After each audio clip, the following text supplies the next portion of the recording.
உறவுகள் அனைவருக்கும் அன்பான வணக்கங்கள். ஸோ இந்த கதை காலத்தை பொறுத்த வரைக்கும் பசுபதி அந்த இடத்துல இல்லை அப்படிங்கிறதுக்கு பதிலாக இப்போ வந்துட்டு அன்பு வச்சு மூவ் பண்ணுறாங்க அப்படிங்கிறது இன்றைக்கி எபிசோடு வரைக்கும் பார்க்கும்போது கிளியராக ஒரு விஷயம் நம்மளால் புரிஞ்சிக்க முடியுது. அதாவது திருடன் வந்துட்டு எங்கே போய் திருடிட்டு வந்தாலும் ஏதாவது ஒரு தடயத்தை விட்டுட்டு போவாங்க அப்படின்னு சொல்லிட்டு போலீஸ் என்கொயரியில் சொல்லுவாங்கள்ல. ஸோ அந்த மாதிரி தான் இவர் பண்ணின இந்த விஷயங்களில் 2 விஷயத்தில் இன்றைக்கி வந்து அன்பு வந்து விஜய்க்கு வந்துட்டு ஒரு க்ளூ கொடுத்த மாதிரி அவர் வந்து பண்ணிட்டாருன்னே சொல்லலாம். ஏன்னா வந்திருக்க ஃபேமிலி வந்துட்டு உண்மையாக பொய்யா அப்படிங்கிற ஒரு டவுட்டே இன்னும் இருந்துட்டு தான் இருக்குது. இன்ஃபேக்ட் ஃபேமிலியில் வந்துட்டு அவங்க எல்லாம் வந்துட்டு உண்மையாகவே நம்பி அவரோட கேரக்டரை வந்துட்டு இப்படி அசிங்கப்படுத்தி அதை உண்மையாக நம்பி என்னோடய வாழ்க்கையே இப்படி போயிடுச்சு அப்படின்னு சொல்லி சாரதாமா ஒரு சைடு ஃபீல் பண்ணிட்டு இருக்கும்போது விஜய்க்கு வந்துட்டு இன்னும் ஒரு ஹோப் இருக்குது. இல்லை இவங்க வந்திருக்கவங்க வந்துட்டு ஃபஸ்ட்டு உண்மை தானாங்கிறத கண்டுபிடிக்கணும் அப்படிங்கிற மைண்ட் செட் அவருக்குள்ளே இருந்துக்கிட்டே இருந்தாலும் இன்றைக்கி அன்பு ஒரு 2 ஹிண்ட் கொடுத்துட்டாரு. ஒரு விஷயம் என்ன அப்படின்னா, அங்கே அவங்கள வந்து சமாதானப்படுத்திட்டு இவங்க வீட்டுக்கு வரும்போதுமே உள்ளார வரும்போதுமே இவங்கெல்லாம் உட்காந்துட்டு இருக்காங்க. எங்கே போகணுன்னு நீ கேளுன்னு மாற்றி சொல்லும்போதுமே ஒரு வழியாக அவங்க வரும்போதுமே கேட்டுடுறாங்க. எங்கப்பா போயிட்டு வரீங்க? காலையில் கிளம்பி போனேன், பரபரப்பாக கிளம்பி போனிய விஜய், இவ்வளோ நேரம் ஆகுது, என்ன பண்ண அப்படின்னு சொல்லும்போது, என்ன பாட்டி நாங்கள் என்ன சின்ன பசங்களை நிற்க வச்சு கேட்குற மாதிரி கேட்டுட்ருக்கீங்க? காலையில் நாங்கள் போயிட்டு அப்படியே கொஞ்சம் அத்தை வீட்டுக்கு போயிட்டு அப்படியே அங்கே கொஞ்சம் வெளியே போயிட்டு வந்தோம் பாட்டி அப்படின்னு சொல்லும்போது இப்போ அன்புவே வாண்டடாக சொல்லிடுறாரு, இல்லையே நாங்கள் வேறு மாதிரில கேள்வி, உன் மாமியார் ஏதோ தற்கொலை முயற்சியெல்லாம் எடுத்து உன்னை ரொம்ப பிஸியாகவே வச்சுட்டு இருக்காங்களேப்பா அப்படிங்கிற மாதிரி அவர் சொல்லிடுறாரு. இந்த இடத்துல காவேரிக்கு வந்து ஷாக் ஆகுது. அது எப்படி கொடைக்கானலில் நடந்த விஷயம் நம்ம வீட்டுக்கு வந்து சொல்லலாமா வேணாமா அப்படிங்கிற ஒரு டிஸ்கஷனுக்கு அப்புறம் தான் வீட்டுக்கே வந்தோம். ஆனால் வீட்டுக்கு வரும்போதே அவங்களுக்கு அந்த விஷயம் தெரிஞ்சிருந்தது. இப்போ வீட்டில் நடந்த விஷயம், அந்த விஷயத்தை முடிச்சுட்டு நாங்கள் தான் இப்போ தான் வீட்டுக்கே வரோம். அந்த விஷயம் அதுக்கு முன்னாடி இங்கே தெரிஞ்சிருக்கு அப்படின்னா அது எப்படி யார் மூலமாக தெரியுதுங்கிறது எனக்கு புரியலையே அப்படிங்கிற மாதிரி அவங்களுக்கு ஒரு டவுட் வருது. ஸோ இந்த வாட்டி பாட்டி வந்துட்டு விஜய் கிட்டே எதுவும் பேசாமல் டைரெக்டாக காவேரி கிட்ட திட்ட ஆரம்பிச்சிடுறாங்க. என்றைக்கு உன்னை கல்யாணம் பண்ணிட்டு வந்தானோ அந்த நாள்லேருந்து அவனுக்கு பிரச்சனைனே இப்படி சொல்லியே இப்படி பண்ணிட்டு இருக்கீங்களே, நீயும் சரி உன் குடும்பமும் சரி இப்படியேவா அவனுக்கு பிரச்சனையை கொடுத்துட்ருப்பீங்க, ஏன் தான் இப்படி பண்ணுறீங்க, அவனை நிம்மதியாகவே இருக்க விட மாட்டிங்களா அப்படிங்கிற மாதிரி அவங்க திட்டுறாங்க. உடனே விஜய் என்ன சொல்கிறாரு, பாட்டி எதுக்கு இப்போ நீங்கள் காவேரியை திட்டிகிட்டு இருக்கீங்க, இதெல்லாம் நீங்கள் பேசுறது சரியே இல்லை பாட்டி அப்படின்னு சொல்கிறாங்க. என்னடா உன் பொண்டாட்டியை எதுவுமே கேட்க விட மாட்டேங்கிற, நான் ஏதாவது சொல்லிட்டா உடனே நீ பையை தூக்கிட்டு உன் பொண்டாட்டியை கூட்டிகிட்டு கிளம்புறேன்னு சொல்லிடுற, இதெல்லாம் என்ன நீ பண்ணிட்டு இருக்க விஜய் அப்படிங்கிறாங்க. உடனே இப்போ விஜய் சொல்கிறாரு, சரி பாட்டி நான் ஒன்று கேட்குறேன், அது நீங்கள் நியாயமாக இல்லையா நீங்களே சொல்லுங்கள், உங்களுக்கு ஒரு நியாயம் காவேரிக்கு ஒரு நியாயங்கிற மாதிரி தான் இந்த வீட்டில் நடந்துட்டுருக்கு அப்படிங்கிறாங்க. அப்படி என்னடா உன் பொண்டாட்டியை நாங்கள் பண்ணிட்டோம் அப்படிங்கிறாங்க. பின்ன என்ன, இதோ உங்களை பார்த்துக்கிறதுக்காக தான் சித்தி இங்கே வந்து இருக்காங்க, சித்தப்பாவும் சித்தி இருக்காங்களேன்னு சொல்லிட்டு கூடவே வந்து இங்கே இருக்காரு. அப்போது இப்போ என்ன நீங்கள் வந்துட்டு சித்தி இருக்காருன்னு சொல்லிட்டு சித்தப்பா வேண்டான்னு சொல்லிட்டீங்களா, இல்லை அவங்க வீட்டுக்கே தான் போங்கன்னு சொல்லிட்டு இப்போ அனுப்பி வச்சிட்டிங்களா? அதெல்லாம் இல்லைல்ல, உங்கள் பொண்ணு உங்கள் கூட இருக்கணும், உங்கள் பொண்ணு கூட அவங்க புருஷன் இருக்கணும்னு சொல்லிட்டு நீங்கள் பார்க்குறீங்கல்ல, அதே மாதிரி தானே காவேரிக்கும். காவேரியோட அம்மாவுக்கு ஒரு பிரச்சனைனா அப்போ காவேரி போகிறா அப்படின்னா காவேரி கூட நானும் தானே போய் நிற்கணும். அது என்ன பாட்டி இப்படி நீங்கள் பேசுகிறது, இதெல்லாம் நல்லா இருக்கா நீங்களே சொல்லுங்கள் அப்படிங்கிறாங்க. அதுக்காக எப்போ பாரு பிரச்சனைனே வந்துட்டு இருந்தால் எப்படிடா அப்படின்னு சொல்லி கேட்குறாங்க. பாட்டி கிளியராக ஒரு விஷயம் புரிஞ்சுக்கோங்க, என்ன கடுப்பாக பேச வைக்கிறதும் நீங்கள் தான், என்னை அமைதியாக இருக்க வைக்கிறதும் நீங்கள் தான், அதனால் நான் எப்படி நடந்துக்கணுங்கிறத நீங்களே முடிவு பண்ணிக்கோங்க. எனக்கு ஒரு விஷயம் மட்டும் புரியவே இல்லை, இந்த விஷயம் வந்து எனக்கு ஒரு பிரச்சனையாகவே தெரியல, அவளுக்கு ஒரு பிரச்சனை அப்படிங்கும்போது அந்த இடத்துல நான் நின்று பார்க்குறேன், ஏன்னா அவள் கன்சீவாக வேறு இருக்கா, இல்லைனா அவளே எல்லாமே ஹேண்டில் பண்ணிப்பா, எதையும் தாண்டி நான் அவள் கூட நிற்கணும். ஆனால் அவளோட ஹஸ்பண்டாக இருக்கேன் அப்படின்னா அப்புறம் எதுக்கு நான் இருக்கேன், அவன் கூட நான் நிற்க வேணாமா, நான் இருந்து எல்லாத்தையும் ஃபேஸ் பண்ணுறேன், எனக்கு அது வந்து அந்த பிரச்சனை எனக்கு வந்து பிரச்சனையாகவே தெரியலை, நான் சந்தோஷமாக தான் பண்ணுறேன். ஆனால் அதை வச்சு நீங்கள் வீட்டில் வந்து காவேரி கிட்ட ஒன்றா மாற்றி பேசி அவளை கஷ்டப்படுத்திட்டு இருக்கீங்க பார்த்தீங்களா, அதுக்கு நான் உங்களுக்கு திரும்ப ஒரு விளக்கம் கொடுத்து இதுதான் எனக்கு பெரிய பிரச்சனையாகவே இருக்குது, தயவு செஞ்சு இந்த மாதிரி பண்ணாதீங்க அப்படின்னு சொல்லிட்டு விஜய் வந்து பாட்டிக்கிட்டையும் சித்திக்கிட்டையும் சொல்லிட்டு காவேரியை வந்துட்டு நீ வா காவேரி அப்படின்னு சொல்லிட்டு காவேரியை கூட்டிகிட்டு போயிடுறாங்க. ஸோ இவங்களும் கிளம்பி போனதுக்கப்புறமா பாட்டி சித்தியெல்லாம் போனதுக்கப்புறமா இவர் அன்பு என்ன பண்ணிடுறாரு, டக்குன்னு வந்துட்டு நல்ல குடும்பத்தில் பொண்ணு எடுத்திருக்கப்பா, எதுக்கும் மொபைலை வந்துட்டு ஆன்லேயே வச்சுக்கோ, இல்லை வைப்ரேட்டில் எதுவும் போட்டிருக்கா சைலண்ட்டில் போட்டிருக்கேன்னா அவங்க பண்ணுற என்டர்டெயின்மெண்ட்டை உனக்கு கண்டினியூட்டி இல்லாமல் போயிட போகுது, அதனால் இல்லைனா ப்ளூடூத்லேயாவது கனெக்ட் பண்ணி வச்சுக்கோப்பா அப்படிலாம் சொல்லும்போது இப்போ வந்து விஜய்க்கு பயங்கரமாக கோவம் வருது. அது என்ன அவங்க குடும்பத்தை பற்றி அவ்வளோ கேவலமாக பேசுகிறீங்க, உங்கள் சம்மந்தி இருக்கார் அவர் பேர் என்ன அப்படின்னோடனே அப்பயும் திமிராவே தான் சொல்கிறாரு அவர், பசுபதி அப்படின்னு சொல்லிட்டு. பசுபதி, அந்த பசுபதியோட பொண்ணு, அவர் கூட சேர்ந்து நீங்கள் உங்கள் பையன் இவங்கெல்லாம் சேர்ந்து பண்ணாத தில்லுமுள்ளு பணம் தனம் இந்த கெட்ட எண்ணம் இதெல்லாம் வந்துட்டு இல்லாமல் இப்போ இவங்க குடும்பம் பண்ணுறது தான் உங்களுக்கு வந்து இதாக போயிடுச்சா, உங்கள் குடும்பத்தை கம்பேர் பண்ணும்போது இந்த குடும்பம் வந்து அப்படி ஒன்றும் இது கிடையாது அப்படின்னு சொல்லும்போது, அதானே எதுக்காக இருந்தாலும் வரிஞ்சு கட்டிட்டு வந்துடுவிய, இதுக்கு எல்லாத்துக்கும் காரணம் யார், இந்த மாதிரி வந்துட்டு காவேரியை பழி வாங்கணும் அப்படிங்கிறக்காக தான் பசுபதியோட பொண்ணை என் பையனை கல்யாணம் பண்ணா, அதனால தானே இப்போ என் பையனோட வாழ்க்கையை சீரழிஞ்சு போய் கிடக்கு, இது எல்லாத்துக்கும் காரணம் உன் பொண்டாட்டி தான் வேணாங்கிற எண்ணம் என் மனசுலேருந்து எப்போவுமே மாறவே மாறாது. என் பையன் வாழ்க்கை அழிஞ்சு போச்சுன்னா அதுக்கு காரணம் உன் பொண்டாட்டி தான் அப்படின்னு சொல்லிட்டு அவர் ரொம்பவும் அடித்து பேசுகிறாரு. ஸோ இந்த இடத்துல வந்துட்டு காவேரியோட அந்த வன்மம் அப்படிங்கிறது அவர் மனசில் நல்லாவே இருக்குது அப்படிங்கிறது ரொம்பவும் தெளிவாக வந்துட்டு விஜய் புரிஞ்சுக்கிறாரு. பாயா முதல்ல அப்படின்னு சொல்லிட்டு அவர் அந்த கோவத்தில் கொஞ்சம் கூட மரியாதையே இல்லாமல் திட்டிட்டு அவர் பாட்டுக்கு போயிடுறாரு. ஸோ வீட்டில் இந்த மாதிரி பிரச்சனைலாம் நடந்துட்டு இருக்கும்போது பார்த்தா இந்த ஃபேமிலி அங்கே வந்து ப்ரெசன்ஸ் கொடுத்துட்டாங்க. ஸோ அங்கே வந்து இருக்கும்போது என்ன தான் சாரதாம்மா சொல்லி அவங்க வீட்டை விட்டு வெளியே போக மாட்டேங்கிறாங்க, அங்கே தான் நாங்கள் இருப்போங்கிற மாதிரி அவங்க நடு வீட்டிலே வந்து உட்காந்துட்டதுனால இந்த இடத்துல அவங்களால எதுவுமே பண்ண முடியாமல் காவேரிக்கு தான் ஃபோன் பண்ணுறாங்க. அம்மா ஃபோன் பண்ணுறாங்க அப்படிங்கும்போது இவங்களுக்கு வந்து ஒரு மாதிரி ஆகிடுது. ஐயோ இங்கே வச்சு பேசி இவங்க ஏதாவது சொல்ல போகிறாங்க அப்படின்னு சொல்லிட்டு கொஞ்சம் வெளியே வந்து பேசுகிறாங்க. சொல்லுமா அப்படின்னு சொல்லும்போது காவேரி அப்படின்னு சொல்லிட்டு அவங்க எடுத்தோடனே அழுக ஆரம்பிக்கிறாங்க. என்னாச்சுமா, ஏமா இப்போ அழுதுட்டு இருக்க, என்னம்மா பண்ணுது அப்படிங்கிறாங்க. இங்கே பாருடி, காலங்காத்தாலே நடு வீட்டில் வந்து இந்த குடும்பம் உட்காந்துருக்குடி, எப்படி வந்துச்சுங்கன்னே தெரியல, கரெக்டாக தேடி பிடிச்சி நம்ம வீட்டுக்கே வந்துட்டாங்கடி அப்படிங்கிற மாதிரி சொல்கிறாங்க. இதை கேட்டது காவேரிக்கே ஷாக் ஆகுது. காவேரி வெளியே போய் ஃபோன் பேசிகிட்டு இருக்காங்கங்கும்போது விஜய் பார்த்துட்டு ஏதோ ஒன்று சீரியஸான விஷயம் தான் போல இருக்குன்னு சொல்லிட்டு விஜயும் வெளியே வந்துட்டு என்னாச்சு காவேரி அப்படின்னு சொல்லும்போது பேசி முடிச்சுட்டு சொல்கிறாங்க, இந்த மாதிரி அவங்க எல்லாருமே சேர்ந்து வீட்டுக்கே வந்துட்டாங்களாங்க, வீட்டுக்குள்ளாரே வந்து உட்காந்துருக்காங்களாம் அப்படின்னு சொல்லும்போது சரி வா கிளம்பி போகலாம் அப்படிங்கிறாங்க. இல்லைங்க பரவாயில்ல, நான் போய்க்கிறேன், ஆட்டோ பிடிச்சி கூட நான் இல்லை கேப் ஏதாவது புக் பண்ணி கொடுங்க, நான் போய்க்கிறேன் அப்படிங்கிறாங்க.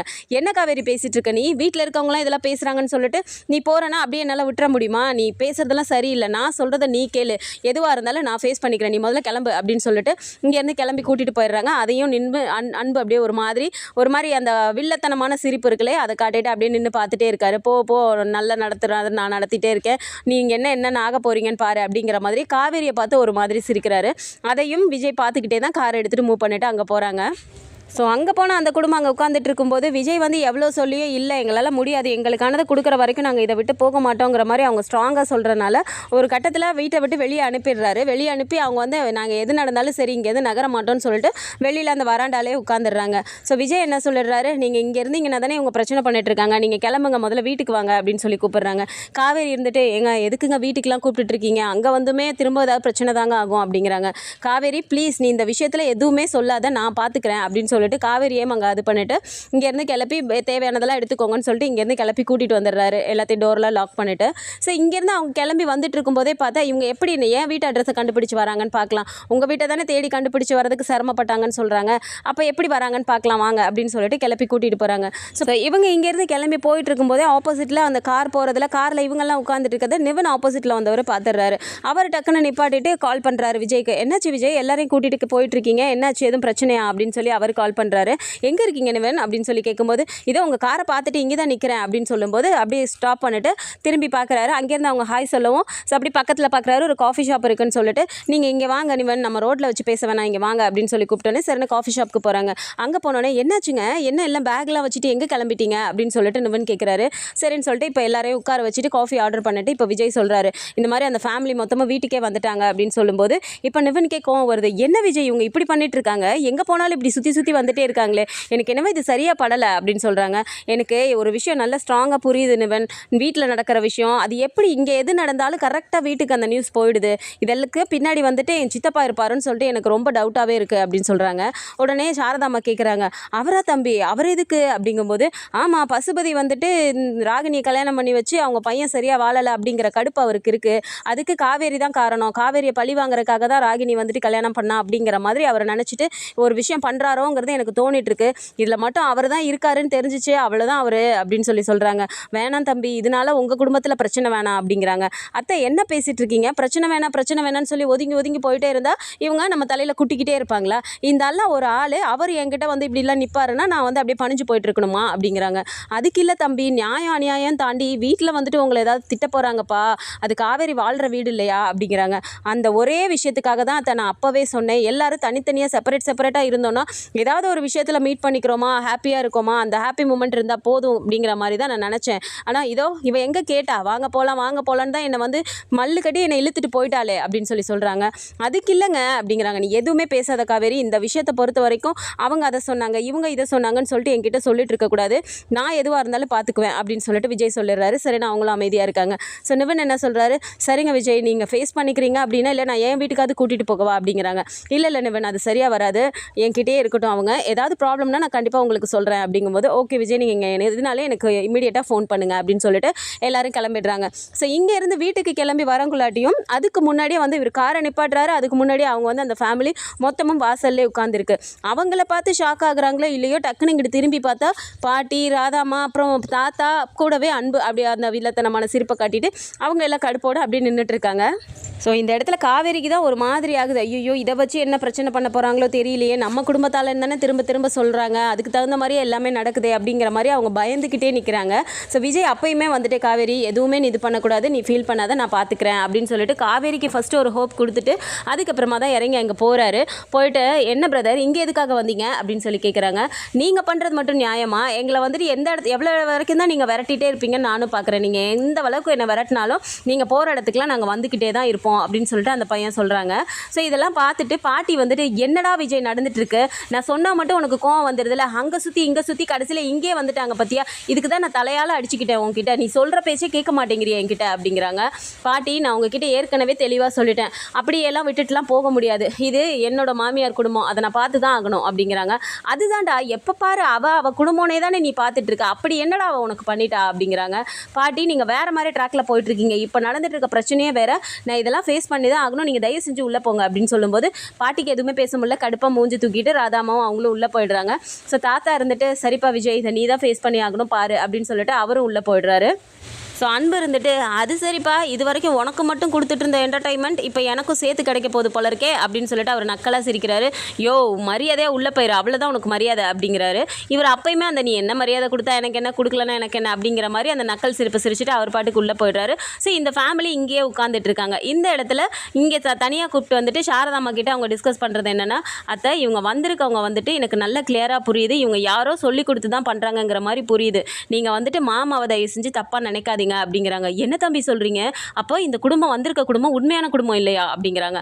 அப்படி ஷுவராக என்னால் சொல்ல முடியாத அத்தை, மேபி இருக்கலாம், இருந்தால் அவ்வளோதான், அவங்க என்ன ஆவாங்கன்னு நான் சொல்ல மாட்டேன் இப்போதைக்கு, அதை நம்ம அப்போதைக்கு பார்த்துக்கலாம், இருந்தாலும் எனக்கு அந்த டவுட் இருந்துக்கிட்டே தான் இருக்குது, நீங்கள் இதுக்குள்ளே தேவையில்லாமல் அவசரப்பட்டு இந்த முடிவெல்லாம் எடுத்துட்டீங்க, பட் இனிமேல் என்ன நடக்குது அப்படிங்கிறத மொத்த பொறுப்பே என்கிட்ட விட்டுருங்க, நான் பார்த்துக்கிறேன் அப்படின்னு சொல்லும்போது சரின்னு சொல்லிட்டு இவங்களும் அமைதியாக இருக்காங்க. உள்ளே வாங்க அப்படின்னு சொல்லி கூட்டிகிட்டு வரும்போதுமே இவங்க எல்லாருமே உம்முனே மூஞ்ச வச்சுட்டு நிற்கிறாங்க. யாருமே இவங்களை இன்வைட் பண்ண கூட ரெடியாக இல்லை.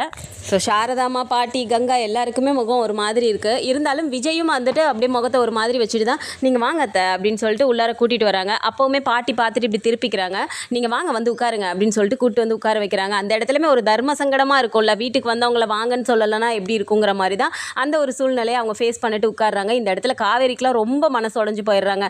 இப்படி நம்ம குடும்பம் இப்படி வந்து இப்படி ஒரு அலக்கழிக்கிற மாதிரி, இப்படி வீடு இல்லாத மாதிரி இப்படி அலையிற மாதிரி பண்ணிட்டாங்களே அப்படிங்கிற கடுப்பும் இருக்குது. அந்த நேரம் அம்மாவை பார்க்கும்போது கஷ்டமாகவும் இருக்குது. ஆனால் விஜய் இதெல்லாம் பண்ணும்போது சைட் பை சைடு அன்பையும் வாட்ச் பண்ணிகிட்டே இருக்காரு. அந்த ஃபேமிலி கூட ஏதாவது அவர் வந்து ஐ கான்டாக்டாவது வச்சுக்கிறாரா அப்படிங்கிற மாதிரி பார்க்குறாரு.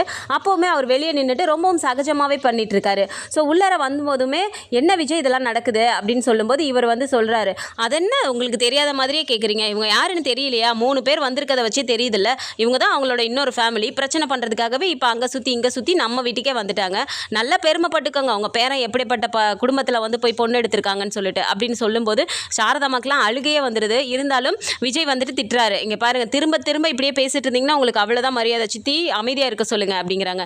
நீ எதுக்குடா விஜய் அவரை வாய அடக்கிட்டு இருக்க, உண்மையை தானே சொல்கிறாரு அவர் அப்படிங்கிறாங்க. ஸோ இவங்க கிட்டலாம் பேசியே ஒன்றும் ஆக போகிறதில்லன்னு சொல்லிட்டு இவர் டக்குன்னு இருங்க அத்தை வரேன் அப்படின்னு சொல்லிட்டு வெளியே போய்ட்றாங்க. ஸோ வெளியே போயிட்டு இங்கே பாருங்கள் நீங்கள் என்ன தான் நினச்சிட்டு இருக்கீங்க சொல்லுங்கள், இப்போதைக்கு வந்துட்டு அதெல்லாம் பண்ண முடியாது எங்களால், நீங்கள் தான் ஸ்டே ஆர்டர் வாங்கிட்டீங்கல்ல, அதை வச்சு உங்களால் என்ன பண்ண முடியுமோ நீங்கள் லீகலாக பண்ணுங்கன்னு சொல்லிட்டு தானே நாங்கள் கிளம்பி வந்துட்டோம், இப்போ திரும்ப திரும்ப எதுக்கு வந்து பிரச்சனை பண்ணுறீங்க அப்படிங்கிறாங்க. அந்த ஸ்டே ஆர்டர் என்ன பெரிய ஸ்டே ஆர்டர், அதெல்லாம் எனக்கு தேவையே இல்லை, அதை வச்சுட்டு நான் என்ன பண்ண போகிறேன், நீங்கள் பூட்டிட்டு வந்துட்டீங்க, எனக்கு வந்து அந்த வீடு வேணும், அதில் சரி பாதி எனக்கு வேணும், அதை நீங்கள் கொடுக்குற வரைக்கும் என்னால் எதுவுமே பண்ண முடியாது அப்படின்னு சொல்கிறாங்க. நீங்கள் பேசிகிட்டு இருக்கதே நல்லா இல்லை பிரதர், என்ன கொஞ்சம் கூட ஒரு இதே இல்லாமல் பேசிகிட்டு இருக்கீங்க, திடீர்னு வந்துட்டு நீங்கள் எல்லாமே கேட்டிங்கன்னா இத்தனை நாள் கட்டி காப்பாற்றி வச்சுருக்காங்க, டக்குன்னு தூக்கி உங்கள் கையில் கொடுத்துருவாங்களா அப்படின்னு சொல்லி விஜய் கேட்குறாரு. உடனே முத்துமலர் இருந்துட்டு இதில் இவங்க 2 பேரும் யூஸ் பண்ணுற ஸ்ட்ராட்டஜிங்கிறது, முத்துமலர் வந்துட்டு அப்படியே ஒரு சாஃப்டாக பாவமாக பேசுகிற மாதிரி ஒரு கேஷுவல் டாக் கொடுக்குறாங்க, அதே கிருஷ்ணா இருந்துட்டு ஒரு மாதிரி அரகண்டாக அந்த மாதிரி பேசிகிட்டு இருக்காங்க. ஸோ இதையுமே அவருக்கு புரியுது, எப்போவுமே வந்துட்டு இவங்க இப்படியே பேசிகிட்டு இருக்காங்களே அப்படிங்கிறதையும் அவர் பார்க்குறாரு. முத்துமலர் என்ன சொல்கிறாங்க, தம்பி அவனோட சுவாபமே அதுதான்ப்பா, நாங்களும் எங்கெங்கே அலைஞ்சோம் தெரியுமா இந்த 2 நாளும், எங்கப்பா நாங்கள் போவோம், எங்களுக்குன்னு அவர் எதுவுமே சேர்த்து வைக்கலப்பா, எங்களுக்கானதை கொடுத்துட்டா நாங்கள் பாட்டுக்கு போயிடுவோம்ல அப்படிங்கிறாங்க. இங்கே பாருங்கள், நீங்கள் திரும்ப திரும்ப அதே பாயிண்டில் தான் நிற்கிறீங்க அப்படின்னு சொல்லும்போது, ஆமாம் எங்களுக்கு என்ன தேவையோ அதே பாயிண்டில் தானே நாங்கள் நிற்க முடியும் அப்படின்னு சொல்லி திரும்ப கிருஷ்ணாவும் சொல்கிறாங்க. இங்கே பாருங்கள் பிரதர், நான் உங்ககிட்ட பேசிகிட்டு இருக்கேன், கொஞ்சம் நேரம் அமைதியாக இருங்க அப்படின்னு சொல்லும்போது, பரவாயில்ல தம்பி நீங்கள் சொல்லுங்கள் அப்படின்னு சொல்லி முத்துமலர் சொல்கிறாங்க. உங்களுக்கு என்னதாங்க பிரச்சனை, இப்போதைக்கு அதெல்லாம் பண்ணி கொடுக்க முடியாதுங்க, எங்களுக்கு கொஞ்சம் டைம் வேணும் அப்படின்னு சொல்கிறாங்க. சரிங்க தம்பி, நீங்கள் டைம் எடுத்துக்கிற வரைக்கும் நாங்கள் எங்கே தங்குறது, எங்களுக்கு எந்த எதுவுமே இல்லையே அப்படிங்கிறாங்க. இப்போ என்ன, உங்களுக்கு தங்குறதுக்கு இடம் வேணும் அவ்வளோதானே, தங்குறதுக்கு இடம் கிடச்சிட்டா நீங்கள் அவங்கள டிஸ்டர்ப் பண்ணாமல் இருப்பீங்களா, ஆனால் அது வரைக்கும் வந்துட்டு அவங்க சைடே போய் நீங்கள் டிஸ்டர்ப் பண்ணக்கூடாது அப்படிங்கிறாங்க. சரிங்க தம்பி அப்படின்னு சொல்லும்போது, இப்போ உடனே கிருஷ்ணா இருந்துட்டு, நீ என்னம்மா அவர் சொல்கிறதுக்கெல்லாம் தலையை ஆட்டிகிட்டு இருக்க, நம்ம என்ன இப்போ இருக்க இடம் கேட்டுட்டு இவங்க கிட்ட வந்து நம்ம தஞ்சம் கேட்டுட்டு வந்து நின்றுட்டு இருக்கோம், நமக்கான பங்கை கொடுக்க சொல்லுமா அப்படின்னு சொல்கிறாங்க. இல்லைப்பா நீ கொஞ்சம் நேரம் அமைதியாக இரு அப்படின்னு சொல்லிட்டு, இப்போது ஆமாம் தம்பி எங்களுக்கு அதுதான் பிரச்சனையாக இருக்குது, இதோ உங்கள் வீட்டில் அந்த போர்ஷன் இருக்கே, அந்த வீட்டில் இப்போ யாராவது இருக்காங்களாப்பா, அந்த வீட்டில் வேணால் நாங்கள் இருந்துக்கட்டுமா அப்படின்னு சொல்லி கேட்குறாங்க. இவங்க எடுத்த உடனே இதெல்லாம் கரெக்டாக கேட்குறாங்களே, இப்படி ஒரு போர்ஷன் இருக்குங்கிறது இவங்களுக்கு எப்படி இப்படி வந்தோடனே தெரிஞ்சுது அப்படின்னு சொல்லிட்டு அப்பயுமே டவுட் வருது. ஸோ திரும்பி டக்குன்னு உள்ளே பார்க்குறாரு, அங்கேருந்து அவர் வந்து பார்த்துக்கிட்டே தான் நின்றுட்டுருக்காரு. ஸோ எல்லா விஷயமும் இவங்க கேதர் பண்ணிட்டு தான் வந்திருக்காங்க. நம்ம வீட்டுக்குள்ளே நடக்கிற விஷயம் வெளியே தெரியுது, அதே மாதிரி அங்கே நடக்கிற விஷயம் இங்கே தெரியுது அப்படின்னா கண்டிப்பாக அது இந்த ஆள் தான் அப்படிங்கிறது ரொம்பவும் தெளிவாக புரிஞ்சிருது. ஸோ இந்த ஆள் போக்குலேயே போய் தான் நம்ம பிடிக்கணும் அப்படிங்கிற மாதிரி விஜய் ஒரு மைண்டில் வச்சுட்டு, ஆமாம் உங்களுக்கு அந்த போர்ஷன் அங்கே இருக்குங்கிறது உங்களுக்கு எப்படி தெரியும் அப்படிங்கிறாங்க. இல்லை தம்பி நீங்கள் வரதுக்கு முன்னாடி நாங்கள் வந்துட்டோம்ல, வந்து கொஞ்சம் நேரம் நான் சுற்றி பார்த்தேன் அப்படிங்கிற மாதிரி அவங்க சொல்கிறாங்க. சரிங்க, நீங்கள் அந்த போர்ஷனில் இருக்கீங்க அப்படின்னா நீங்கள் வந்துட்டு உங்களுக்கு தேவையானது எல்லாத்தையும் நீங்கள் தான் பார்த்துக்கணும், எனக்கு கரெக்டாக அதுக்கான வாடகையெல்லாம் கொடுத்துடணும் அப்படின்னு சொல்கிறாரு. எல்லாத்தையும் கரெக்டாக பண்ணிடுறோம்ப்பா அப்படிங்கிறாங்க.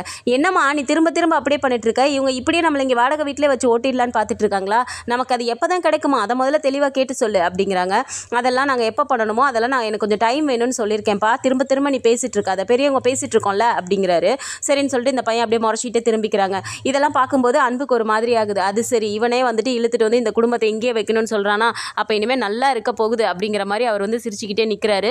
ஆனால் விஜயோடது என்ன அப்படின்னா, இந்த குடும்பத்தை இங்கேயே வச்சு இவர் எப்படியெல்லாம் அவங்க கிட்ட பேசுகிறாரு அப்படிங்கிறத நம்ம கவனிக்கணும் அப்படிங்கிறத பிளான் பண்ணி இவர் இப்படி ஒரு முடிவை எடுத்திருக்காரு.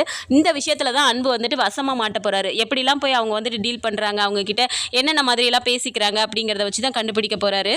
அன்பு மேலே இவ்வளோ ஒரு சந்தேகம் வந்ததுக்கு அப்புறமா இப்போ நம்ம வந்துட்டு நிவின் கிட்ட பேசணும் அப்படின்னு சொல்லிட்டு நிவினுக்கு ஃபோன் பண்ணிட்டு வெளியில் வர சொல்லி 2 பேரும் மீட் பண்ணி பேசுகிறாங்க. அப்போவுமே நடந்த விஷயம் எல்லாத்தையும் விஜய் சொல்லும் போதுமே நிவினுக்குமே ஷாக் ஆகுது. நிஜமாவா, அப்படியே இவரே சொன்னாரா அப்படிங்கிறாங்க. ஆமாம் இந்த அளவுக்கு வேலை பார்க்குறாரு, இப்படிலாம் இன்ஃபர்மேஷன் எல்லாமே பாஸ் ஆகுது அப்படிங்கும்போது கண்டிப்பாக எனக்கு இவர் மேலே தான் டவுட் இருக்குது, காவேரி மேலே பயங்கர கடுப்பில் இருக்கார் அவர் அப்படின்னு சொல்கிறாங்க.